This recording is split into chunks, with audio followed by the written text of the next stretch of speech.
Gracias por continuar con nosotros en Visión Empresarial y vamos al debate de la semana. Y este programa se llena de orgullo, se llena de honor al tener con nosotros a una persona importante en lo que es la vida pública de la República Dominicana. Estamos hablando del ingeniero Guillermo Carán, quien es gobernador del Banco Central y vicepresidente del Partido Reformista Social Cristiano. Ingeniero, gracias por aceptar nuestra invitación. Gracias a ti por invitarme. Con usted hay muchos temas que se pueden debatir, pero fundamentalmente vamos a hacer un sondeo de lo que es la situación económica en estos momentos, entendiendo que este es un año electoral y normalmente los años electorales son complicados. ¿Cómo usted ve la economía en estos momentos? Bueno, la economía no la veo diferente a como la he visto durante mucho tiempo. Tenemos un gasto público expansivo, una dependencia en el endeudamiento y no tengo las preocupaciones que tienen otros de que no llegar o el haberse concluido un acuerdo con el Fondo Monetario Internacional puede agravar la situación porque, entre otras razones, entiendo que el gobierno no se va a arriesgar, precisamente por ser un año electoral, a perder la estabilidad macroeconómica que ha sido, a mi juicio, su principal logro en ese campo. Y la economía ha demostrado que es el factor determinante de la estabilidad política. Yo pienso que lo que los dominicanos debemos instar en este periodo electoral es que el gobierno se maneje con mucha prudencia, que no solamente el gasto sea más comedido, sobre todo que las fuentes de financiamiento pueden frenarse, ¿no? Pueden limitarse, que no hay márgenes de maniobra para nuevos impuestos en este periodo, lo cual ha sido siempre desaconsejable en cualquier periodo cuando se llega a niveles excesivos como lo que estamos teniendo en este momento, y que el gobierno se mantenga con prudencia para que no rompamos esa estabilidad que tan satisfecho ha dejado prácticamente a todos los sectores. Pero hay un elemento, ingeniero, me gusta mucho el discurso suyo y como digo en este programa, se lo compro.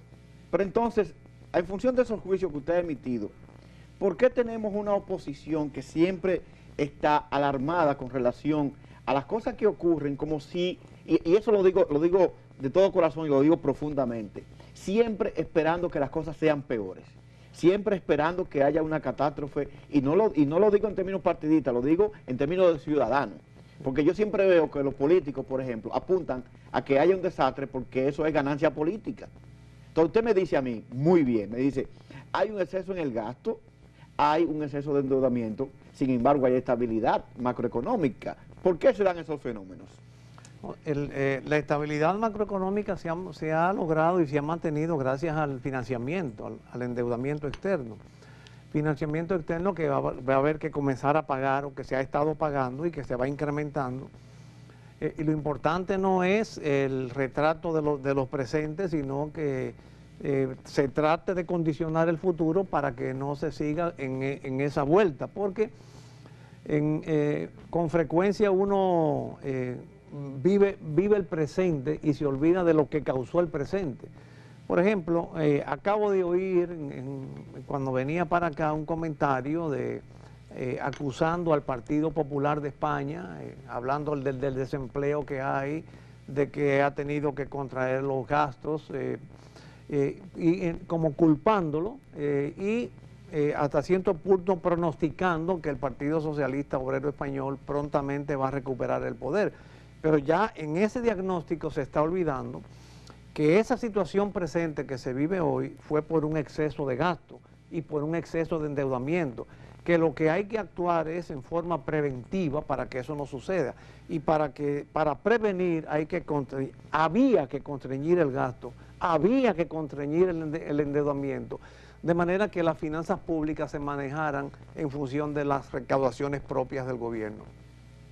Eso en cuanto al lado técnico de la pregunta. En cuanto al lado político, yo creo que ciertamente hay muchos sectores que hacen una oposición sistemática. No es el caso mío personal, ni es el caso de lo que nosotros aprendimos de la enseñanza del presidente Balaguer, porque hay que saber distinguir entre lo que es una razón objetiva para criticar y saber diferenciarse. Por ejemplo, yo no puedo, siempre que he tenido la oportunidad como gobierno y como oposición de hacer un uso comedido del auxilio del Fondo Monetario Internacional. Siempre cuando fui gobernador y cuando ocupé otras funciones, veía al fondo como un coadyuvante en términos de vigilancia y de observación, no como proveedor de fondos.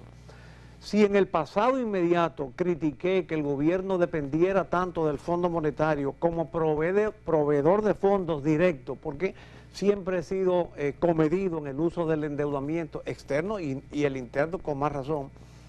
Si en el pasado lo fui así, yo no puedo ahora depender o confiar en el dictamen de un organismo que también ha sido corresponsable de lo que está sucediendo en el mundo y en el país.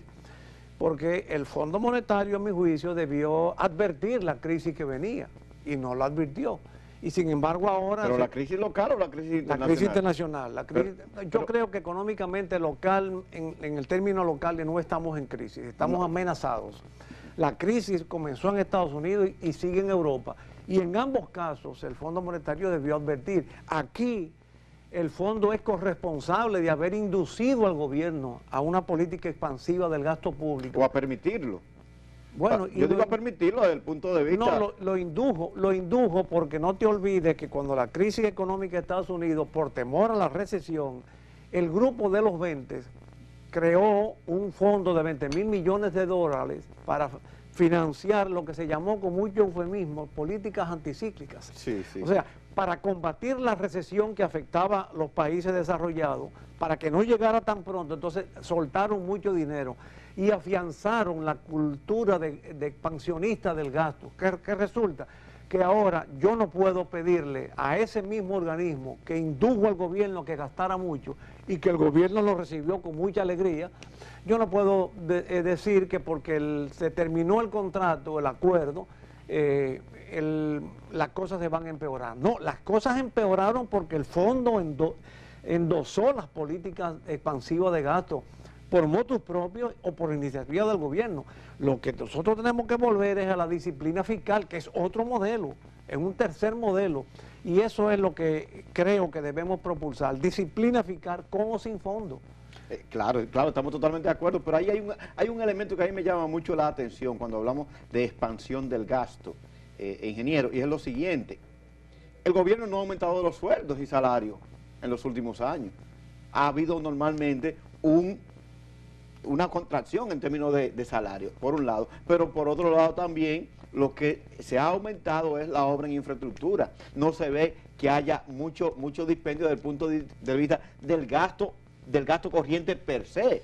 Entonces, ¿dónde está realmente? Y además, usted sale a la calle y usted oye que dice, no hay dinero en la calle. Entonces, ¿dónde está la expansión del gasto? Yo diría que hay una expansión del gasto en circuito cerrado. O sea, muy buen concepto. Hay tres grandes rubros, porque en principio, déjame aclararte, yo no es que me opongo a la expansión del gasto. Yo me opongo a la expansión del gasto cuando es con recursos propios, cuando no, y me opongo cuando es con financiamiento externo, pero sí apoyaría la expansión del gasto con recursos propios. Lo que pasa es que uno te lleva a la otra. ¿Y para qué invertir, para qué gastar? Porque yo prefiero el gasto en inversión y no el gasto corriente. Ahora, ¿dónde está la expansión del gasto? En circuito cerrado en tres grandes rubros. Primero, puede que no se hayan aumentado los sueldos, pero sí se han aumentado el número de organismos públicos, la proliferación de organismos. Sí. Cualquier iniciativa termina en un organismo nuevo. Sí, es un gran problema. Segundo, los subsidios sociales. Pero que no son malos. Porque si sí, no tuviéramos solidaridad, ¿dónde estuviéramos ahora mismo? Yo hubiera preferido resolver el problema de empleo, el problema del desempleo, y no mitigarlo. ¿Qué es lo que hacen los subsidios? Mitigar y crear un sentido de dependencia estatal, como está sucediendo en el país, que 1 millón de familias está dependiendo del Estado, y eso es insostenible. Y otro sector, el subsidio eléctrico. Bueno, sí. El subsidio eléctrico está problema. cubriendo ineficiencia del sector y está produciendo enriquecimiento excesivo en los generadores. Y otro circuito cerrado, u otro renglón, es la deuda que ha ido creciendo y que prácticamente está consumiendo la mitad de las recaudaciones del gobierno. Si tú me hablaras de expansión del gasto sobre la base de las recaudaciones y para invertirlo en focos generadores de empleo, yo estaría de acuerdo. Ahora, si tú me hablas de expansión del gasto financiado con endeudamiento y para entregarlo a las familias para crear una inhibición de su capacidad de emprendimiento y una dependencia del Estado, no estoy de acuerdo con eso. Sí, pero es que tenemos un gran problema, ingeniero, y es el siguiente. Usted me dice, y es la fórmula ideal. La fórmula ideal es que la economía cree empleo, pero esta es una economía que crece y no crea empleo. En los años 90, al principio, por cada un punto porcentual que crecía el PIB, probablemente crecía un punto porcentual el empleo, pero a mediados y a finales de los 90 bajó a 0.52 y después bajó a 0.26, lo que quiere decir que aquí se están creando muy pocos empleos en función del crecimiento del producto. Entonces, eso es un problema. Tú me la estás poniendo fácil para batear. Entonces vamos a volver al modelo de los principios de los 90, que era generador de fuentes de trabajo, no de empleo del gobierno, no de cargo público, sino que animador de la economía a través de los incentivos fiscales, por ejemplo, a través de la inversión en infraestructura productiva, a través de la construcción misma, en la mal criticada varilla y cemento, que generaba empleo, y al generar empleo, ese empleo generaba a su vez otro. Entonces, lo que nosotros tenemos que buscar es un modelo de desarrollo que aliente los sectores de la actividad económica que generan puestos de trabajo, como por ejemplo los sectores primarios, la agricultura, la industria, la silvicultura, la ganadería. Pero nadie quiere ir al campo a trabajar, ingeniero, ahora. Bueno, nadie quiere ir al campo a trabajar, entre otras razones, porque tenemos un gobierno deficitario, o hemos tenido durante los últimos años gobiernos deficitarios que para cubrir ese déficit atraen dinero con altas tasas de interés.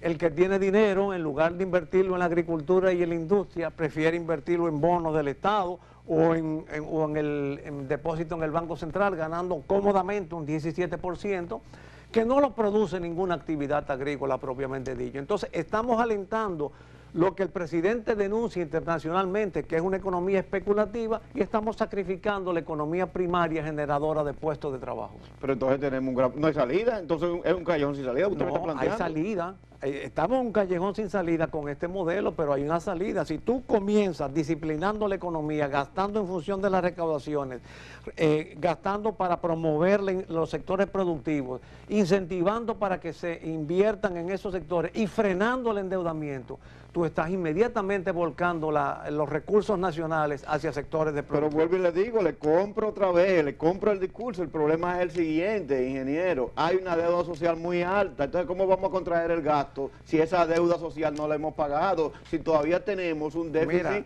grandísimo en términos de salud y en términos de educación. Pero es que la deuda social ha ido aumentando a pesar de los mayores, de las irracionalidades que te he dibujado.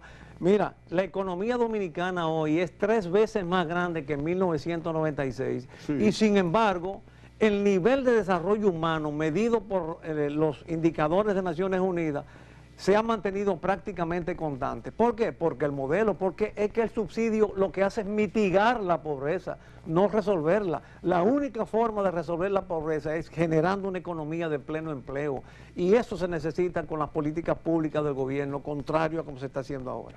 ¿Es un problema la ruptura con el fondo?